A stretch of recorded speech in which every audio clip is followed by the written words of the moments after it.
Unit 8. Listening 1. Politics is all about building relationships with the right people. It's about getting people on your side, making sure you can achieve your objectives at all costs.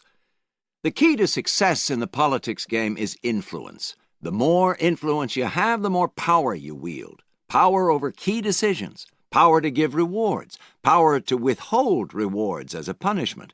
In other words, the power to develop tactics to get key people to agree with you so that you get your way and obtain your goals. I'd say that political games are inevitable in large organizational cultures. Firstly, because of how corporations are structured. You see, organizations are divided into different departments, and sometimes different departments have different goals, sometimes even conflicting goals.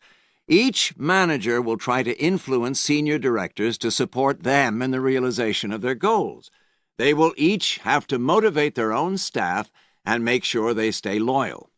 In some cases, they may even feel that it is justified to disregard and sometimes even discredit the work being done in other departments in order to obtain more influence for themselves and their staff.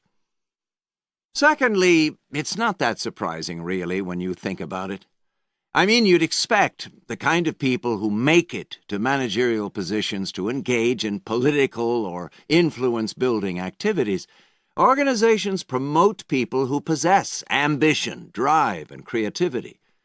Since a desire to control others and events in order to have an impact on what is going on is often associated with effective management, it's not surprising that recruiters look for these traits in candidates for managerial jobs. But it's not necessarily a negative trait to seek or want power. I mean, what's important is how they use that power. Most effective managers realize that often the best way to achieve results is to empower the people around them to do things. They have motivational and delegation skills and use them to the advantage of everyone. But the real political animals are the Machiavellian managers. In other words, they will justify any action which helps them reach their targets.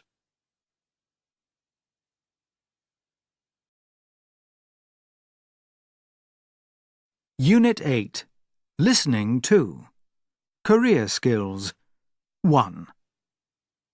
Thanks for seeing me, Sarah. I know you're busy. I have 10 minutes before my next meeting, John. A great presentation, by the way. The team were really inspired. Thank you. Anyway, it's about that idea we talked about last week. Oh, I thought I said that... Yes, but listen to this. I heard that Mackenzie's team were working along the same lines, though not quite on the same thing, and that management were interested. So I decided to do a bit more research, and we can definitely improve on what they're doing. I know you're busy, so I've collated the results into a short brief which I'll leave with you.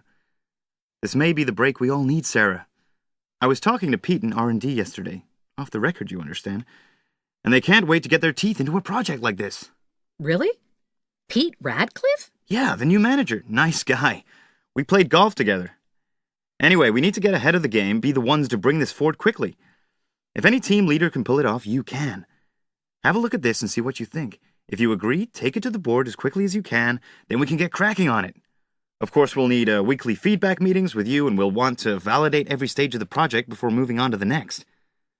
I know you're overworked as it is, but if you could manage that, we'd probably be able to make reasonable progress in between meetings with you. What do you think? I mean, is it a good idea?